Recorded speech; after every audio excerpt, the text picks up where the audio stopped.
I could change the color to maybe we'll do a purple. Okay. Now I can make it larger. And I've got to put it under Ozzy's head. Okay, and you could have something like that. Now, this star, it really comes in tight. So if I go back to my polygon tool and I click again and I say star, you see how it says indent the sides by 53%? Let's indent the sides by 28%. You see how much fatter, almost like a bad Christmas cookie, the star gets? See how it's not quite so sharp? You get a big fat star that now I can double click, add a stroke, up it a little too much. Okay. All right, so we can, this one I'm just going to hide him. This star is going to work much better for that head. Okay? Now,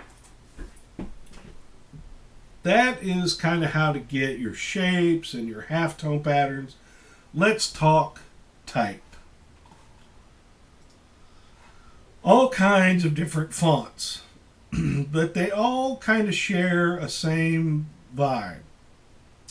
So a lot of back and forth between scripting fonts and block sans serif fonts. You'll notice there is no, on this poster in particular, the only serifed font, in other words, a font that's got little hooks on it, is the in person. That's it. Everything else is a sans serif font, meaning it has no little hooks and nooks on it.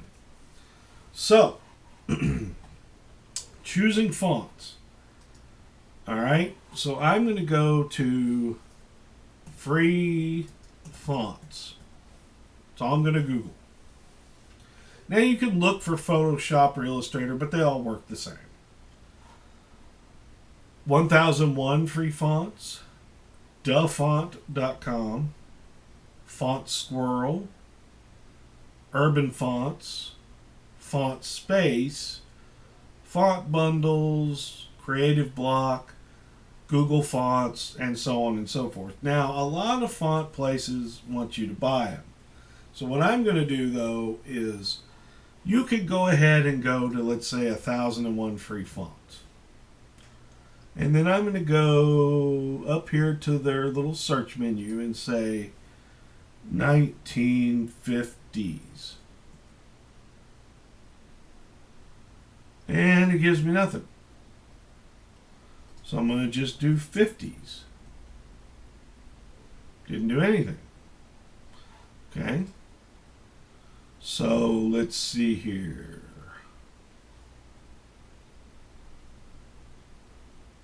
Let's type in vintage.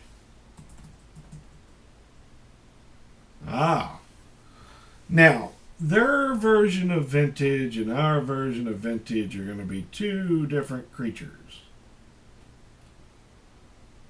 Okay. Vintage party's probably not bad. Oh, pardon me, my cell phone's ringing. Yes, I own one, I just don't carry it with me. So let's double back and just Google search. One moment. Okay, that should shut that up. So I'm going to do 1950s in a Google search. Fonts. It gives me a nice nice list. So let's see here. What is this going to show me?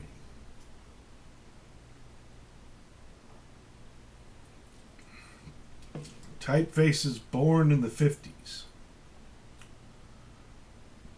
Okay, it's not showing us examples of them. So that doesn't really help us. Alright, so let's go down here and 61 free retro 1950s fonts. Ooh, that looks like a good list. Let's see what we can find. Now we're talking. Okay. Things like Clinklemite. This one looks good if it's large enough because it comes with these black backgrounds on them. But I'll go ahead and grab it. It could come in handy. Yeah, most of these are kind of useless. Let's see what's next.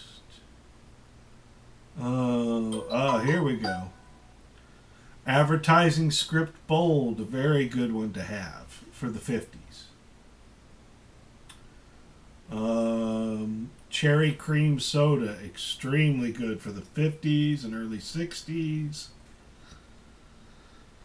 Cookie regular, possibly, but you wouldn't want to get too small with it.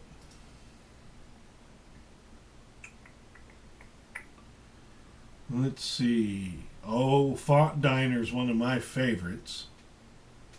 Probably regular. The loungy one's pretty good. This distressed look, don't get anything pre-distressed. If you need to distress it or age it, you do it in post-production. All of these that are pre-distressed are really of no use to you.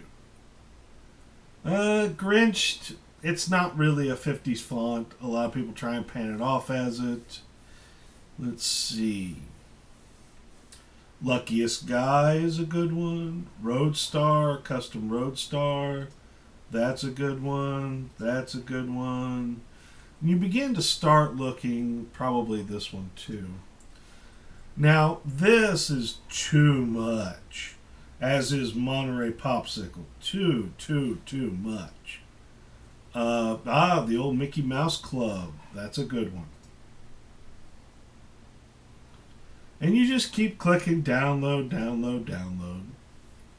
Now, those of you on a PC, I'm hoping you know how to install fonts on a PC because I don't ever mess with it.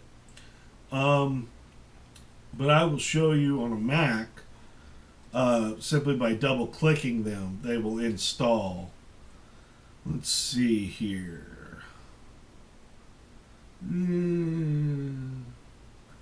See, the jukebox looks really good, but it looks like it all comes with this fancy design around it, and it may not always work right for you. Stony Island's not too bad.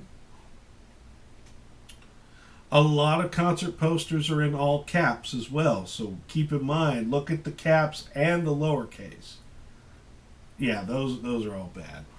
So, okay, so I've got some fonts, and if I jump back, okay, I'm going to go down to my downloads folder and open it because that's where all those fonts went. Now you'll notice that on a Mac and maybe on a PC in some form, all those fonts came as zipped up compressed files. So the first thing I've got to do is unzip them. So I'm just going to Command O for open.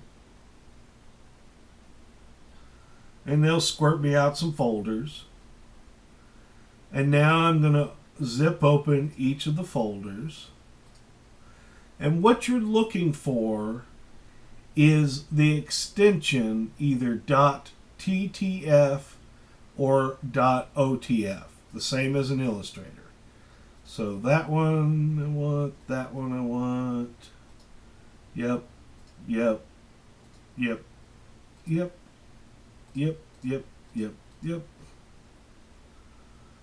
And I'm going to just hit open again. And on a Mac, it opens this software called FontBook, which is a font management system that's built into this operating system. Install it.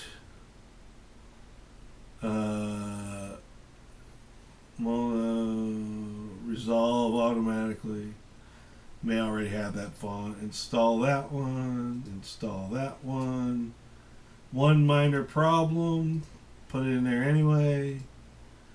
Install, install, install, install.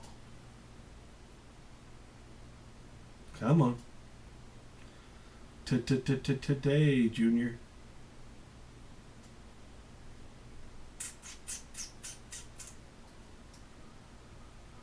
Oh, goodness. Well, that might take a minute, but whatever. Now, when I go to my poster, all right, so let's look at this one.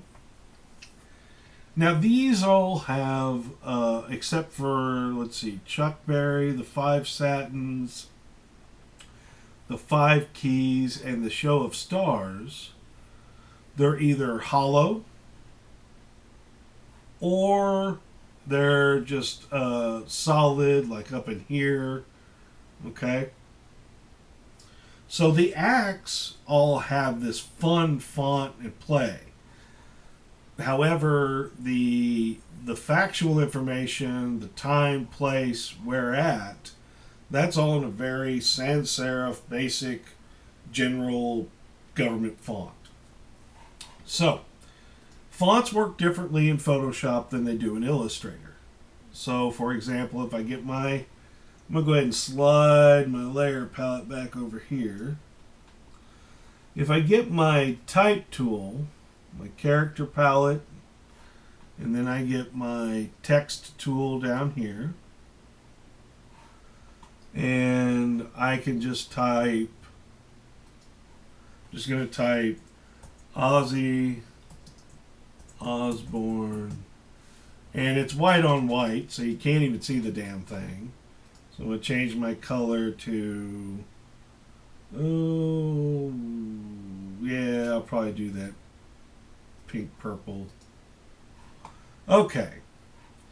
And I'll increase it from 12 point to 72. Alright, so it's this plain old font. Now, just like in Illustrator, I can click on this, and with my arrow keys on my keyboard, I can go through changing the font as I need to.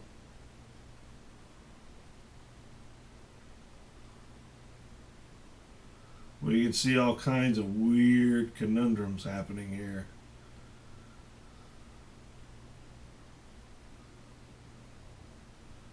So what was the font I downloaded? 270s. To college. To wanted poster. So I probably need to figure out what the hell I downloaded. So I'm going to go back to my downloads folder real quick. And advertising script, I think, is the one I want. So I'm going the wrong way. So I'm just going to type in advertising script bold. Ooh, I don't know. I don't like script. No, his doesn't. No, those Z's are too hard. What was some other ones I downloaded? Kinkamite, nah. Cherry cream soda. That's a good one. Cherry cream soda. Oh, there we go. It actually almost looks like their old TV show's logo. Now, I'm going to pull this poster out so we can kind of see them side by side. Whoops, went back in. Didn't mean to do that. Okay, so this little guy, if I'm looking at it, I can see how it's on a curve. It's not real straight. So maybe I should do Ozzy separate from Osbourne. 2 different fonts, perhaps. So let's double click that. Delete the Osbourne. Okay, now if I look in my layers palette, you'll notice the text layer is different looking from all my other layers. Whether they be shapes or pictures, doesn't matter. There's this big T. Okay, what that means is, just like in Illustrator, this type is still editable. That means you can still mess with it, check for spelling errors and things like that. Now I can go ahead again, just like in Illustrator, and I can begin to add filters. So let's try filter, distort. Well, that's a lot of distortion. I don't want that much distortion. Let's try edit, transform, warp. That sounds pretty good. Now, how do we warp it? There's an arc, an arch. Oh, too much. There's a inflate. Oh, it's terrible. Arc.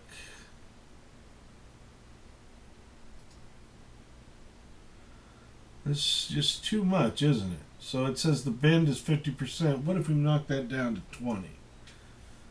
Well, now that's a little bit better. It's not so out of control. So the controls for this are here. So it's slightly skewed, slightly warped. It can be rotated. It can be squished. That needs to be. Come on, rotate. There we go.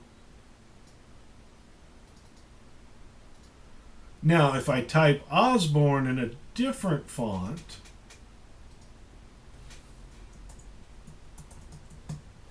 all right, let's get a different font for him. We'll just start, and you can see samples here.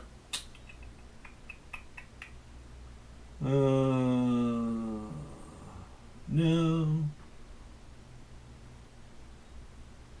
Too huge. No. Let's see here. Ooh, there's a good one. Oh, God, no, no.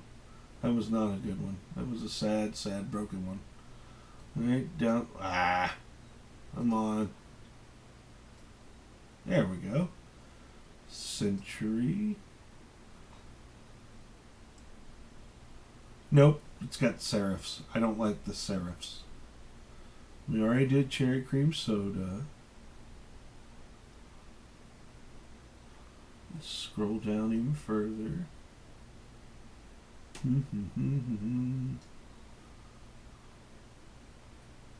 Oh, that's good. Now, just like in Illustrator, you see how these are really tight, crushed together? I can, while it's selected, say, oh, let's add a little bit of air between it. Okay? So now you have that kind of. All right, let's look at the other one. Oh, yeah, it went behind, didn't it? There we go. Now this one, the font overlaps.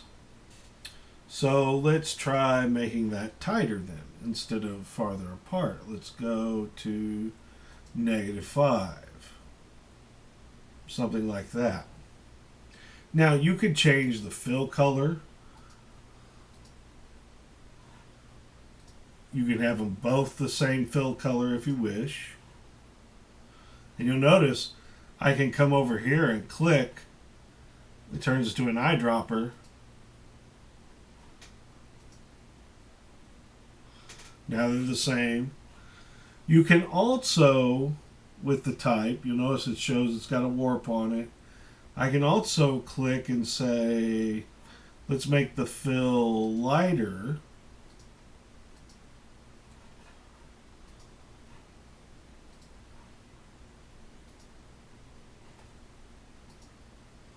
And then let's put a stroke on them by double clicking out here and saying add a stroke. That's a pretty big stroke. Let's knock that. There we go. Knock that stroke back a little bit. This one, double click, stroke. course, that that doesn't look real good or anything like that. So, but this is basically the beginnings of and this is pretty choppy of how you would get that half tone '50s look.